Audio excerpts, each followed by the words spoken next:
Dzień dobry, dobry wieczór. Zaczynamy tak jak nasze podcasty, ale dzisiejsze nagranie jest zupełnie inne od tych, które mieliśmy wcześniej. W tym roku ukazała się biografia napisana przez Renę Berends, biografia Helen Parkhurst, która urodziła się 138 lat temu.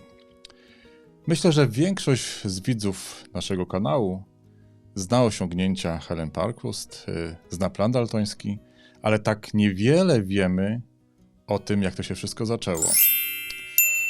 Dlatego dzisiaj mamy wspaniałą okazję, aby zapytać Helen o to, jak to się wszystko zaczęło. Helen, widzowie naszego kanału dużo wiedzą już na temat planu daltońskiego, na temat opracowanej przez Ciebie koncepcji edukacyjnej. Powiedz nam, jak zaczęła się Twoja przygoda z edukacją? Moja przygoda z edukacją rozpoczęła się w domu. Miałam wspaniały dom, kochających rodziców i bardzo cieszyli się, kiedy przyszłam na świat. A przyszłam na świat, to jest duży problem z tą moją datą urodzenia, bo przyszłam na świat 8 marca 1886 roku w Durand. Wcześniejsza moja siostra zmarła, a kiedy ja się urodziłam, moi rodzice oszaleli ze szczęścia. Dużo poświęcali mi czasu, opowiadali, dużo miałam o życiu, dużo miałam zajęć w terenie, szczególnie tato mój, który był hotelarzem, a także hodowcą koni, zabierał mnie ze sobą i dużo opowiadał. Mama była aktorką, działała w świecie takiej sztuki, zabierała mnie do teatru jako małą dziewczynkę, na balet, ponieważ Durand był teatr, chodziliśmy na sztuki. To było coś wyjątkowego w czasach, kiedy ja się urodziłam, dla dzieci. I mama dużo czytała i dużo mi czytała.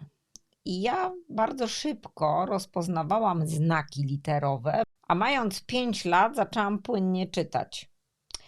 I moja mama pękała z dumy.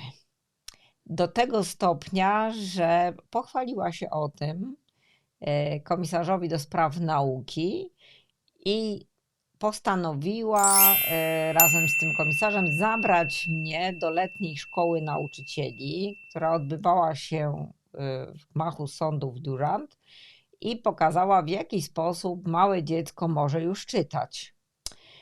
I ja przebywałam na tych letnich szkołach dla nauczycieli przez 12 lat. Co roku od 5 roku życia mama zabierała mnie do tej letniej szkoły i ja słuchałam, o czym mówią nauczyciele. Nie nudziło Ci się tam? Przecież Ty byłaś dzieckiem, a tam byli dorośli. Byłam bardzo żywiołowym dzieckiem, ponieważ dzieciństwo miałam cudowne, jak już powiedziałam. I ja nawet, muszę powiedzieć, byłam powodem takiego zdziwienia wszystkich nauczycieli, którzy tam byli, ponieważ przysłuchiwałam się jako dziecko, o czym nauczyciele mówią, i głównie ci młodzi nauczyciele mówili o tym, jakie niegrzeczne są ich dzieci, że nie chcą pracować, że się nudzą, że dokuczają, więc tak naprawdę cały czas narzekali na swoje klasy. Czyli Ty pewnie w szkole byłaś prymuską. Ja skończyłam szkołę z bardzo dobrymi wynikami, ponieważ nie uczyłam się tylko w szkole.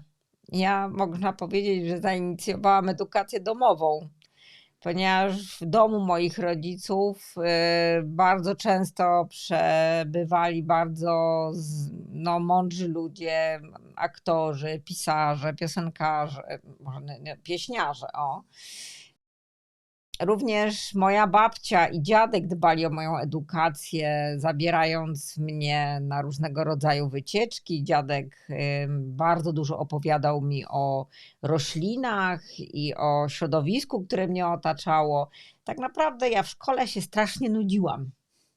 Nie lubiłam szkoły i bardzo przeszkadzałam w zajęciach. Czyżby Cię niezbyt lubili nauczyciele dlatego? trudno tu mówić o lubieniu. My po prostu musieliśmy siedzieć. Ten system, w którym ja się uczyłam, był szalenie nudny. I kiedy chciałam podczas takiego siedzenia, bo pani pracowała z inną grupą w tym czasie, kiedy my mieliśmy coś robić, to powiedziałam coś koleżance i koleżanka odpowiedziała mi coś i pani mnie na oczach całej klasy kazała mi przyjść do tej tablicy. Na tablicy narysowała kropkę, a ja miałam swój nos dotknąć do tej kropki na tablicy i tak stać. I cała klasa, tyłem do klasy, i cała klasa się ze mnie śmiała. Pani też szydziła i ja zapamiętałam ten moment do końca mojego życia. Wiedziałam, jak bardzo boli śmianie się z dziecka. I tak samo jak wrócę, nauczycielki śmiały się i narzekały na dzieci, to ja w pewnym momencie jako małe dziecko, ja wtedy miałam 7 lat, wyszłam na środek sali, gdzie dookoła byli nauczyciele i powiedziałam, że dzieci mają prawo do błędów, że dzieci są dziećmi i popełniają błędy, bo są dziećmi. I nastąpiła cisza. I tak naprawdę ja przez 12 lat cały czas słuchałam, o czym mówią podczas tych kursów. I mając lat 17, przystąpiłam do tego egzaminu, gdzie wszyscy się uczyli,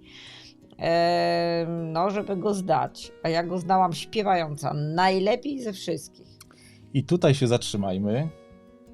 Zapraszam serdecznie na kolejny odcinek wywiadu z Helen w cyklu Zapytaj Helen. Zobaczymy, co dalej się z nią działo. I dlaczego zdałam najlepiej ten egzamin. Także nie uprzedzajmy faktów, a jeśli chcielibyście się dowiedzieć już teraz więcej o planie daltońskim, to oczywiście w naszym wydawnictwie Sorman jest bardzo dużo książek. Również moja Zrozumieć plan daltoński, ale też te, które pozwalają nauczycielom wejść w plan daltoński z praktyką szkolną do swojego zawodowego życia. W opisie tego filmu jest również link do biografii Helen Parkhurst. Zaglądajcie na nasz kanał i szukajcie kolejnego odcinka z serii Zapytaj Helen. I powiem, dlaczego mam właśnie czerwoną różę.